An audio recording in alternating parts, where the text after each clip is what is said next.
Los sueldos de los funcionarios públicos van a subir un 9,5% en el trienio 2022-2024. Esto sinceramente creo que es un error y voy a intentar explicar en este vídeo por qué creo que es un error y cómo te puede afectar a cualquier ciudadano normal. Pero bueno, os dejo con el vídeo.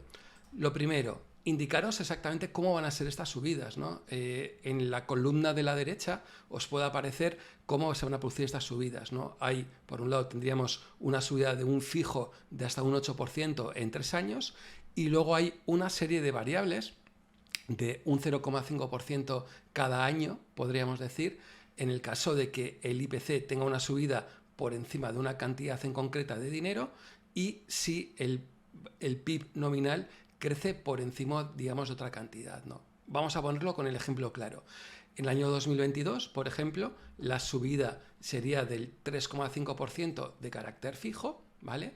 En el 2023 la subida sería el 2,5% fijo más un 0,5% variable si el IPC en el año 2022 supera el 6%, que la realidad se va a producir porque es bastante poco probable que el IPC acabe cayendo del 9% al 6%, y luego por otro lado habría un 0,5% si el PIB nominal llega al 5,9%, algo que sinceramente creo que es realmente bastante probable.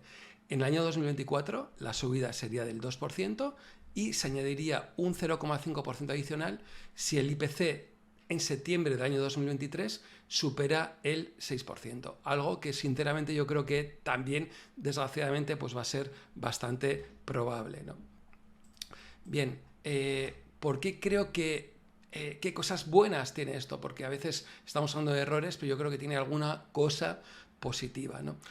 Primero, que hay conceptos interesantes, ¿no? Es decir, por ejemplo, estamos utilizando variables en los sueldos, como puede ser el IPC de precios armonizados, que yo creo que es algo interesante a la hora de verlo. Es decir, que no solo estemos pensando en que suban los sueldos de una determinada manera, sino que también se puede utilizar otras variables, ¿no? No me parece del todo correcto que al final utilices una variable anual, es decir, que consideres, por ejemplo, en septiembre o en diciembre o en noviembre.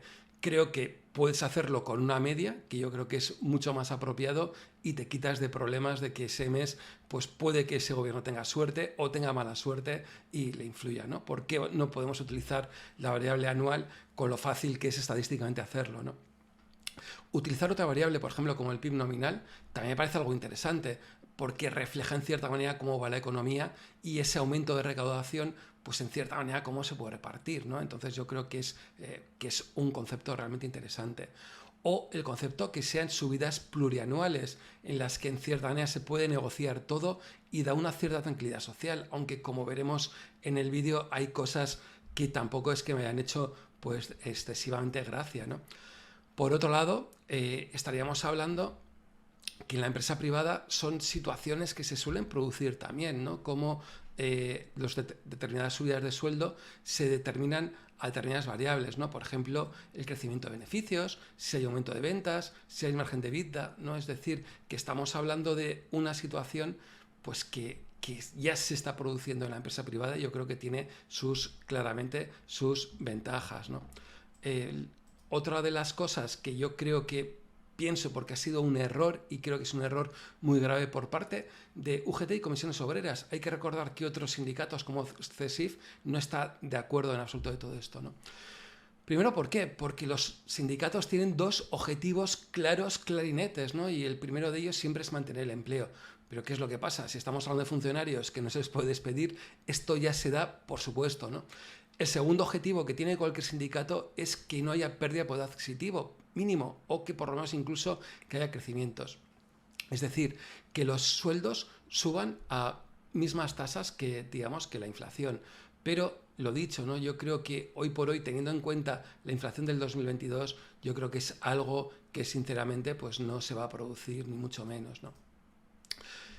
También porque creo que es un error, pero un error gordo, gordísimo de UGT y comisiones obreras. Y es que esto marca el camino para el resto de negociación colectiva. Hay que recordar que el Estado es el primer empleador de España. ¿Qué es lo que pasa? Que la COE puede estar encantada. ¿Por qué? Porque cuando te venga el sindicato en esa empresa de turno y pida un aumento de la inflación, puedes decir, no, no, perdona, señor, si el gobierno y vosotros habéis aceptado este tipo de acuerdo, ¿por qué yo como empresa voy a aceptar otro tipo de acuerdo que sea más lesivo para mí? Entonces, la posibilidad de que en el resto de la economía haya subidas por encima de estas cantidades, yo creo que es realmente baja, ¿no? Dentro de, digamos, de todo, ¿no? ¿Qué es también lo que creo que es negativo? Pues que estamos hablando que puede haber algún acontecimiento que la inflación aumente de manera estrepitosa o que de repente nos encontremos que las previsiones que está haciendo el Banco de España o que hacen determinados organismos de que nos encontremos el año 2023 o el año 2024 con una inflación del 2%, yo creo que va a ser realmente errónea, ¿no? La sensación que tengo es que la inflación consiga bajar del 4 o el 5%, lo veo realmente difícil. Y con todo, ¿qué es lo que puede suponer? Pues fijaros, una pedazo de pérdida de poder adquisitivo por parte de los funcionarios, pero también lo que lo he dicho anteriormente, para el resto de trabajadores de un 10%, ¿no? Y luego hay una sensación un poco rara, ¿no? Y es que se firme un acuerdo por parte de 3 años. Tiene sus cosas positivas, de que quitas, digamos, problemas, queda todo más o menos claro, pero también creo que no es algo del todo correcto porque el año 2023 va a haber elecciones, ¿no? Es decir, que tengas en cierta manera al partido, a los partidos que vengan a gobernar en el año 2024 pues con las manos atadas, pues tampoco me parece algo tan bueno, ¿no?